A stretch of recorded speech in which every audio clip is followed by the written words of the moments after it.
relação à implantação do BD 2.0, quais são as principais dúvidas dos trabalhadores que lá estiveram para participar da plenária? Boa tarde, Miriam. As dúvidas, na verdade, muitas delas são comuns às dúvidas que o próprio sindicato tem. Por uma questão muito simples, que o banco, ele, na divulgação das informações referentes ao programa, ele, com relação a determinados cargos, determinadas situações, ele divulgou um número até satisfatório de informações, né? Informações de número e qualidade satisfatória.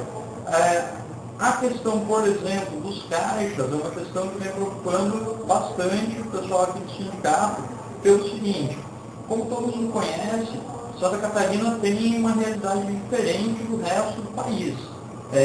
Com a incorporação do BESC, o Banco do Brasil passou a contar com um número de caixas muito superior, proporcionalmente falando, a qualquer outro estado do país.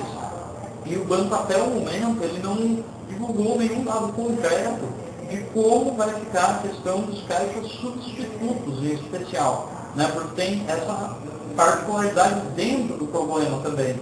Hoje, no Banco do Brasil, a gente vê em muitas agências, talvez na maioria delas, um número de caixas substitutos maior que o número de caixas efetivos.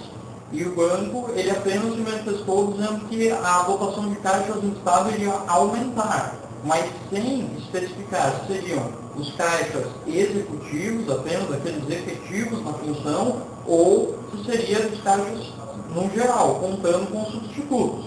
Nós tendemos a acreditar que é apenas dos caixas efetivos. Então isso pode gerar um problema, né? Outra questão referente ao pessoal que também exerce função de caixa e é oriundo do BESC, não aderiu ao regulamento de pessoal do Banco do Brasil, se esse pessoal sofreria algum tipo de pressão para efetuar a migração, né? Se eles seriam removidos, né, da condição de caixas, que são especulações que têm surgido em algumas dependências da rede. Então isso também nos preocupa. Oficialmente o banco nega qualquer iniciativa nesse sentido, mas nós estamos atentos, até porque por iniciativa gerencial em cada agência, em cada unidade, a gente pode ter situações isoladas desse tipo. E também, obviamente, é um motivo de preocupação, né? Por último, talvez a questão de detentores de um cargo superior, por exemplo, um gerente de expediente, um gerente de contas, no caso de um eventual descomissionamento, se esse gerente ele estaria ocupando uma função hierárquica inferior em detrimento do colega que atualmente ocupa aquela função. Por exemplo, então, um gerente de contas estaria assumindo a vaga de um assistente de negócios, ou um assistente de negócios assumindo uma vaga de caixa.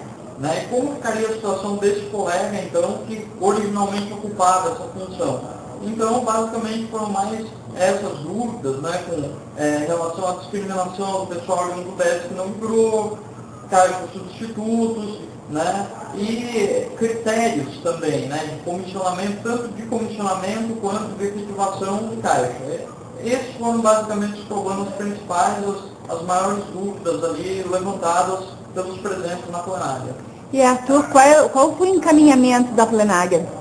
O encaminhamento da plenária foi consensual de que sindicatos bancários, com base em tudo isso que foi discutido e sintetizado ao final ali da conversa da plenária, que fosse feito então um documento que a gente estará apresentando essa semana ainda ao banco em caráter de manifesto, com alguns princípios básicos ali que são justamente a questão de que o banco cuide para que não haja nenhum tipo de prejuízo para o funcionário, qualquer que seja, detentor de comissão ou não, né, com essa especial atenção à questão dos caixas e substitutos, para que o banco ele tenha critérios objetivos na questão dos comissionamentos, né, não haja nenhum tipo de favorecimento ou discriminação, que haja uma maior publicização das informações que o banco, nesses pontos em que o banco foi omisso até o momento,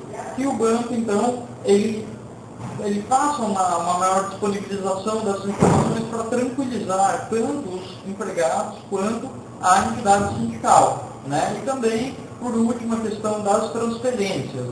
Isso que o banco ele não faça transferências compulsórias. Apesar de que até o momento a gente não tem nenhum indicativo de que isso tenda a acontecer, mas é, digamos, uma precaução que a gente tem em cobrar do banco já preventivamente essa postura, que o banco, então, não realize transferências de forma compulsória contra a vontade do empregado. Basicamente seria isso.